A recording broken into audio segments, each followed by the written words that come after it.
lesson to learn. You see this? Apparently, this Tupperware must have had a damn hole in it. A small hole. I still haven't found it. So, poured water all over the acid. It's raining outside. Well, not right now, but it was. So, you can see the line it left on my garage floor. That sucks. That's not exactly the way I wanted to get rid of this acid here, but I didn't have a choice. So I've got a new Tupperware that I'm going to test with some water first.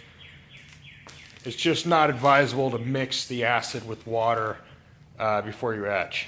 Okay, so we are finally ready to acid etch the enclosure.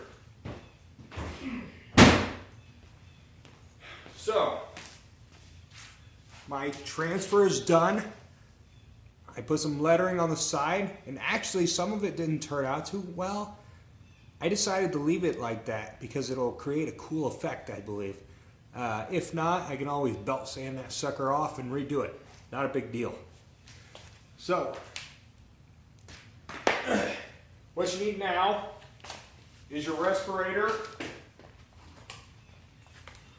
or your mask with filter. I'm going to wear a respirator.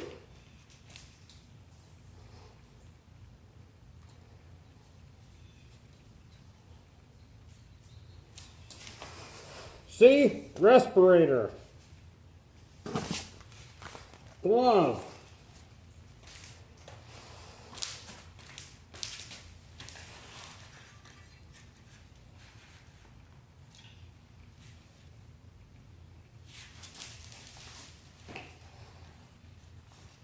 You also need a bucket of water.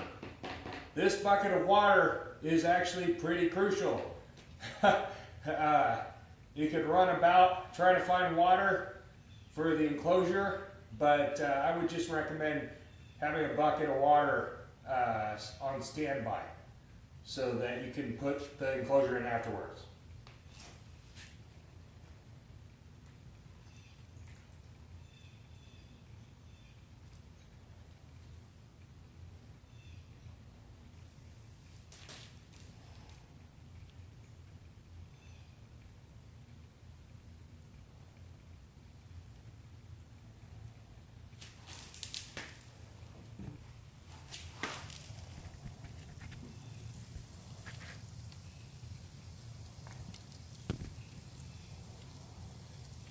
So you see how it's bubbling? You see how it's bubbling there? That means it's starting to eat the enclosure off there. Now I lift it up every once in a while to let it get some oxygen to it and put it back down. Acid magic works fairly quickly. If I were using ferric chloride, I would be sitting here for probably 10 minutes. With acid magic, on a cold day, which it is cold today, less than 2 minutes. Sometimes 30 seconds if you're doing a bunch of them. Like right now, I bet you it's pretty good. So let's do the other side here and let that sit and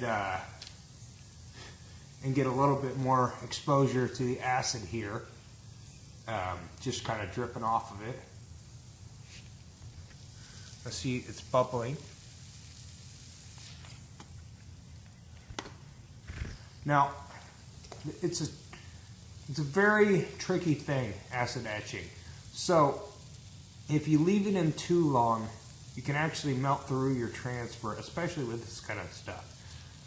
So, you gotta weigh the benefits of getting a deep etch versus a good-looking etch, which, in my opinion, sometimes the more subtle ones look better. I'm going to let this go just a little bit longer.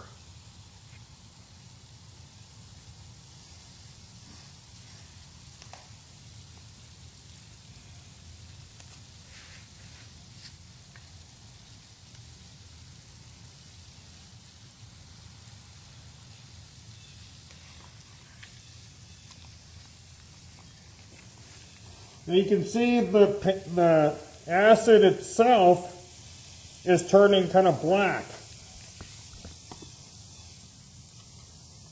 So it's oxidizing, right? Okay, that's good. Dunk in the water.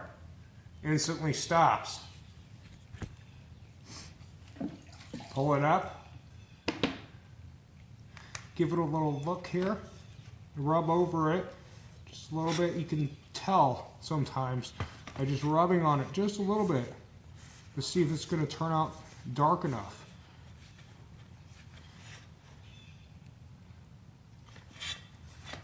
That actually looks like it'll look pretty damn good.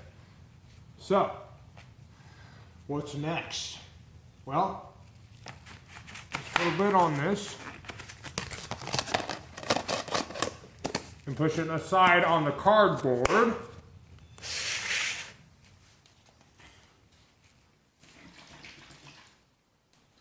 Now, generally speaking, with acid etching, you're going to want to leave it in that water for at least 1 minute to 2 minutes.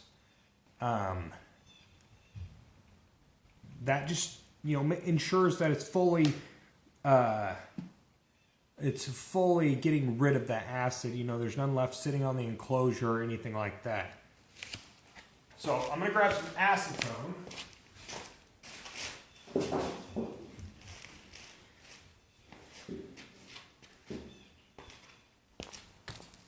Sorry, that one doesn't say penis on it. I know that's something you're probably looking forward to.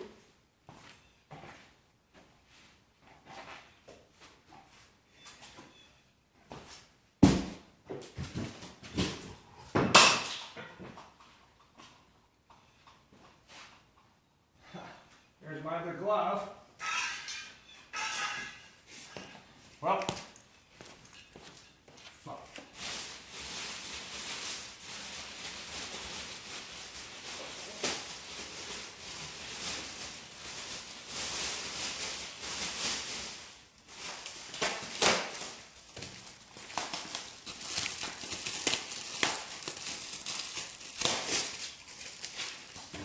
okay, guess I'll use paper towels. Didn't want to, but I can't find a spare cloth anywhere. So, I normally do it like this, because acetone dissolves pretty rapidly.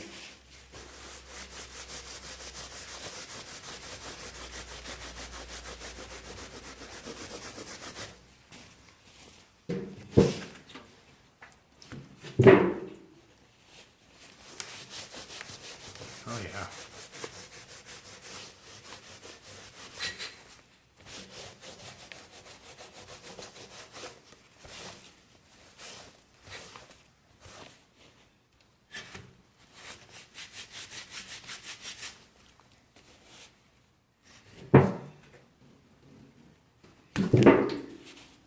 You don't need a whole lot of acetone.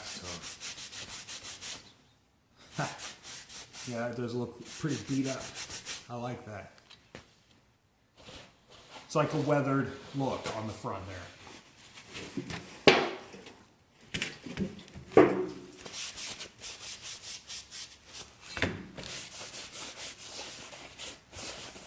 Okay, so we acetoned off all the transfer. So,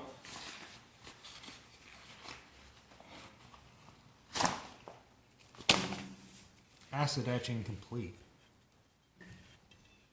And that total process took, what, less than 2 minutes to acid etch it? Versus 10 minutes to achieve a similar look with ferric chloride. I'm sure some will argue with me about that, but we all have our methodologies, and I found this one to be the most effective. The tape's a little bit wet, so I'm trying to peel it off while it's dry, or while it's wet still.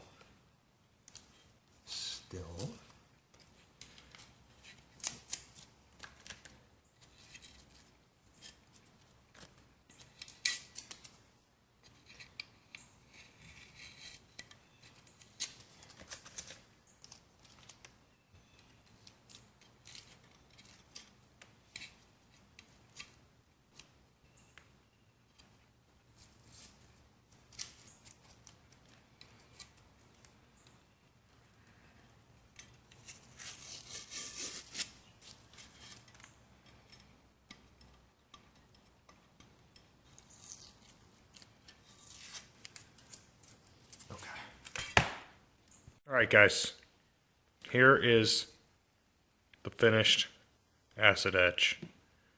Turned out pretty damn good. You see those scratches on there? Well, there was a few spots here and there. You can see that didn't turn out so great. I can polish that up a bit, make it look a little bit nicer. This front side here turned out really rough looking. I actually think it looks cool. So I'm gonna leave it. The rest of it's done. And you know what? I'm just gonna leave it with the blemishes. Now, fingers crossed I have enough clear coat.